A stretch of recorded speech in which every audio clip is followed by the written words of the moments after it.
Hello students, welcome to English class. I'm your English teacher, Mr. Oza, and it is time for us to work on classwork number 49. This is the final chapter of The Handmaid's Tale by Margaret Atwood. This is the 12th chapter, like I just said. It's the final chapter. I hope you enjoyed reading this book so far. So let's finish it up here today with this chapter called Academic Conference. So here we go. The instructions, as usual, we're going to look at 4 pictures together.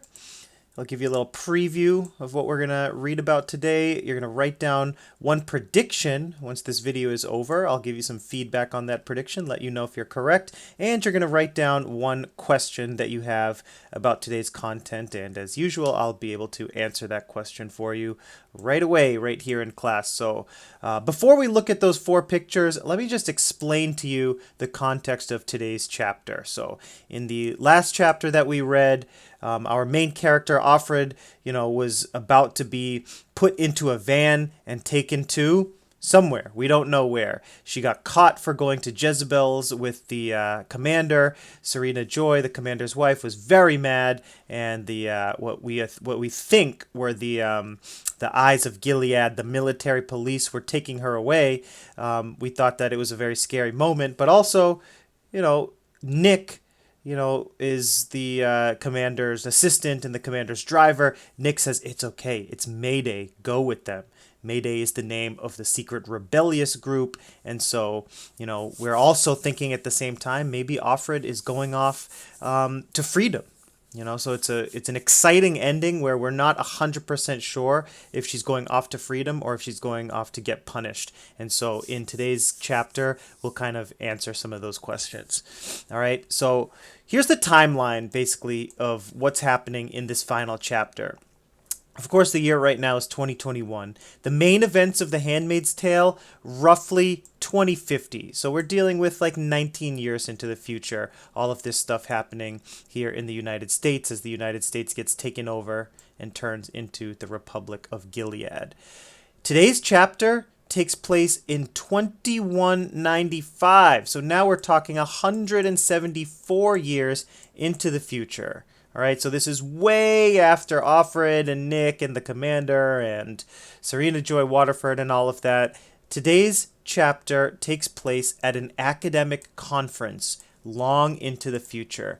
So here's what an academic conference, first of all, is. It's where a bunch of academics, people like teachers, college professors, or just people who are interested in a topic, get together to talk about that topic. So you can have an academic conference that has to do with history or finance or, information technology. You can have an academic conference that talks about pretty much anything. It's a pretty cool way to learn from experts in a topic that you're interested in. So this is basically an academic conference where people are talking about the history of Gilead. Now, of course, this is a made-up book. This is a made-up story, but all of these, fictional characters, they come together into the future, the somewhat distant future, to say, wow, that Gilead era was pretty crazy.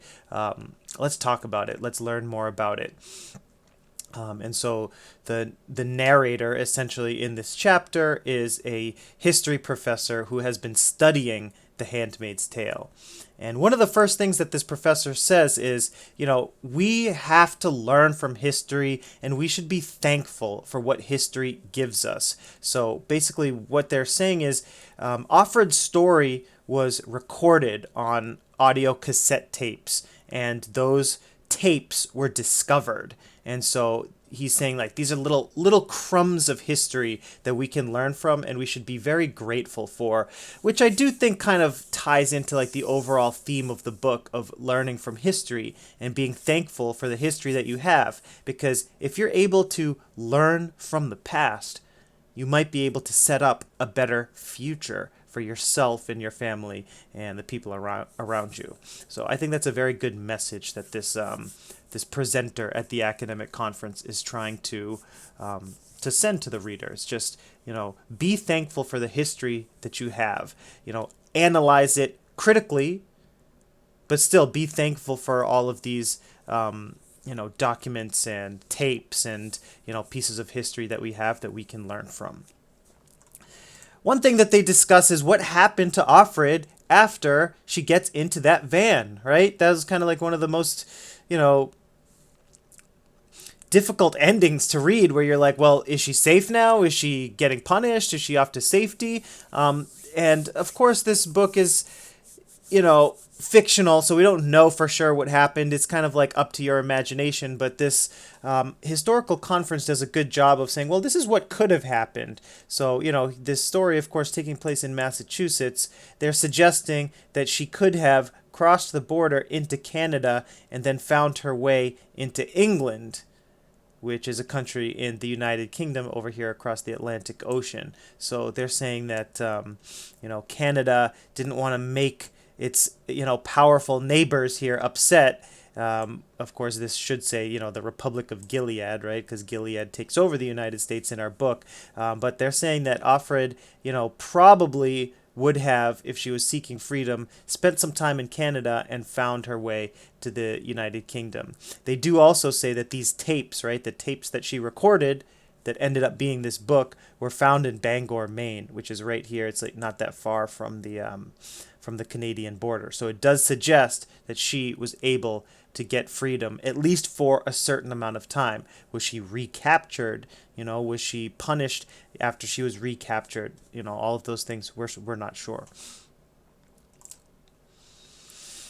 Quick discussion of Nick at the end of the book here. They're saying that Nick was an op, essentially. He was working for the government of Gilead, and he was working for Mayday, the rebellious group that was fighting against Gilead. So it is, almost 100% sure that we can say that, yes, she did escape because Nick helped her out. But what happened after that, again, we're not sure. So I think you'll find the quotes that you need to analyze here in this chapter, pretty interesting. And, not all books give us this, a look far into the future, discussing the events of the actual book itself, still in a fictional, context. So I think that's a really interesting and real clever way for Margaret Atwood to end this book.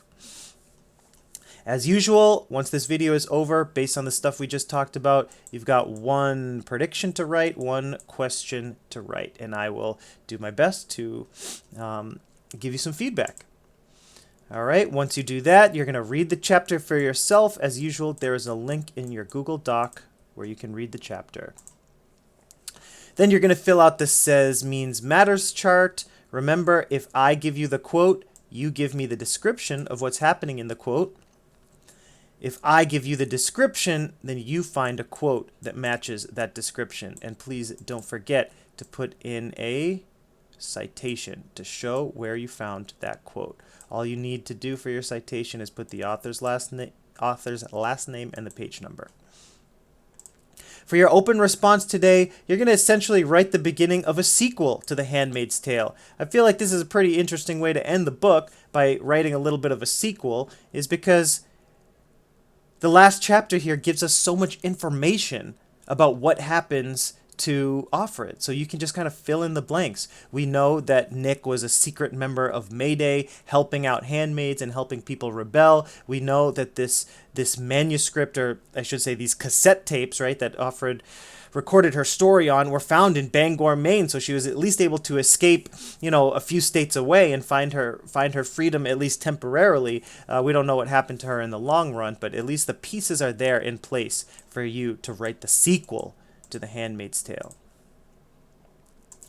So, thank you for reading this book with me. I hope you enjoyed it. I hope you learned a few things. I hope that this book encourages you to pay attention to your government, to protect against authoritarian regimes. I hope this book, inspired you to think a little bit about sexual assault, preventing sexual violence, and thinking about women's rights and reproductive rights and stuff like that. So again, I really hope you enjoyed this book. I hope you enjoyed this whole dystopian unit that we worked on in class. As always, thanks so much for watching, and I hope you have a great class.